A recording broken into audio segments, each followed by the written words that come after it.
Hello viewers, welcome to my YouTube channel. आज मैं आपके साथ सूरत में डुमस बीच की एक फेमस चीज़ कॉर्न भेल की रेसिपी शेयर करने वाला हूँ। ये भेल बनाना बहुत ही आसान है और इसका जो स्वाद होता है वो बहुत ज़्यादा चटपटा, स्पाइसी और एकदम तीखा वाला होता है और सबको बहुत ज़्यादा पसंद आता है। तो चलिए इसकी रेसिपी शुरू करते हैं। ये भेल बनाने के लिए यहाँ पर मैंने मकाई थी उसको उबाल लिया था और फिर उससे दाने अलग कर लिए थे। तो 1 कप जितने उबले हुए मकई के दाने लेने हैं।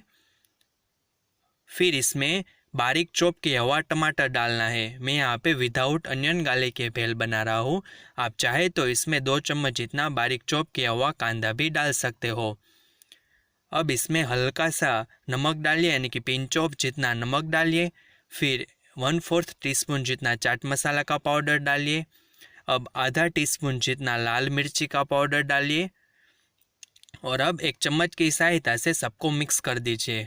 तो यहाँ पर हमने ये प्लेन वर्जन बना दिया है। ये इसको मैं प्लेन वर्जन इसलिए कह रहा हूँ कि अब आप इसमें से कोई भी वैरायटी की भेल अब बना सकते हो। तो चलिए इसको डायरेक्ट मैं एक बाउल में सर्व करता हूँ और फिर इसके ऊपर गार्निशिंग करेंगे। इस भेल में अगर आप चाहे तो शेजवान सॉस डाल के शेजवान फ्लेवर भेल बना सकते हो। ऐसे अलग अलग कॉम्बिनेशन आप ट्राई कर सकते हो। आप कोई फ्लेवर्ड मायोनीज भी डाल सकते हो। तो आप अपनी पसंद के अनुसार कोई भी फ्लेवर की भेल इसमें से आप बना सकोगे। अब इसके ऊपर चटपटी तीखी आलू सेव डालिए और इससे गार्निशिंग करिए।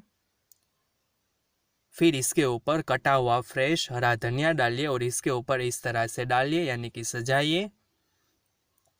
फिर यहाँ पर मैं एक अमूल का चीज़ क्यूब ले रहा हूँ, तो उसको हमें इस तरह से ग्रेटर से डाल देना है।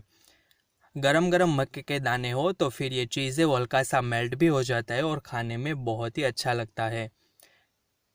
चीज़ में यहाँ पर मैंने डाल दिया और लास्ट में हम एक नींबू है उसको 2 भाग करके इस तरह से रखेंगे। जब हम खाने में सर्व करेंगे तो लोग अपनी पसंद के अनुसार इसमें से नींबू निचोड़ सकते हैं और अपनी पसंद के अनुसार इसको खा सकते हैं। तो बहुत ही आसान तरीके से बनने वाली और स्वाद में एकदम चटपटी और तीखी चीज़ कॉर्न मकई भेल एकदम तैयार है। ये जो भेल है वो सूरत में डुमस बीच और बहुत ज़्यादा फेमस है। तो इसे आप अपने घर पर बनाइए और इसके अनुभव मेरे साथ शेयर करिए। मेरी चैनल को सब्सक्राइब जरूर करिए।